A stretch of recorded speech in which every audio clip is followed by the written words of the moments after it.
ஒரு வாரத்துக்கு முன்னாடி நம்ம சேனலில் வீடியோ ஒன்று அப்லோட் பண்ணியிருந்தோம். மதுரை ரோட் பக்கத்தில் இன்வெஸ்ட்மெண்ட்டுக்கு ஒரு சைட் இருக்குதுன்னு சொல்லிட்டு அந்த வீடியோவோட கமெண்ட்டில் ஃப்ரெண்டு ஒருத்தர் வந்து பார்த்தீங்கன்னா லேண்டில் இன்வெஸ்ட் பண்ணுறதை விட கோல்டில் இன்வெஸ்ட் பண்ணுறது இப்போ பெஸ்ட்டாக இருக்குன்னு சொல்லியிருந்தாரு. கரெக்ட் தான், அந்த பாயிண்ட்டை நான் கூட ஒத்துக்கிறேன். பட் கோல்டில் இன்வெஸ்ட் பண்ணுறதுக்கும் லேண்டில் இன்வெஸ்ட் பண்ணுறதுக்கும் நிறைய டிஃப்ரென்ஸ் இருக்குது. எப்படின்னு பார்த்தீங்கன்னா, இப்போ கோல்டில் இன்வெஸ்ட் பண்ணுறது நம்மளோட எமர்ஜென்சிக்கு, அர்ஜென்சிக்கு, நம்ம ஃபேமிலிக்கு கண்டிப்பாக ஒரு கட்டத்தில் உதவும்.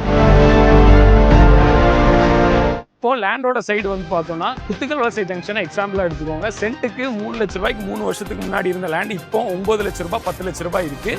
லேண்டோட அப்ரிசியேஷன் எப்போவுமே ஹையாக இருக்குது. நல்ல ஒரு சைட்டாக பார்த்து இன்வெஸ்ட் பண்ணிங்கன்னா ஃபியூச்சரில் உங்களுக்கு கண்டிப்பாக நல்ல ஒரு ரிட்டர்ன்ஸ் இருக்கும். லைஃபே எக்ஸாம்பிளாக எடுத்துக்கிட்டிங்கன்னா இப்போ நாங்கள் இருக்கிறது ஃபுல்லாகவே வந்து பார்த்தீங்கன்னா எங்கள் தாத்தாவோட அசெட்டில் தான் இருக்கிறோம்.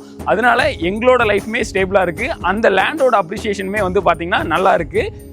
கோல்டில் இன்வெஸ்ட் பண்ண வேணான்னு சொல்ல, உங்களோட சேஃப்டிக்காண்டி கோல்டில் கம்மியாக இன்வெஸ்ட் பண்ணிக்கோங்க. உங்கள் ஃபேமிலியோட ஸ்டேபிளான ஃபியூச்சருக்காண்டி லேண்டில் இன்வெஸ்ட் பண்ணிக்கோங்க.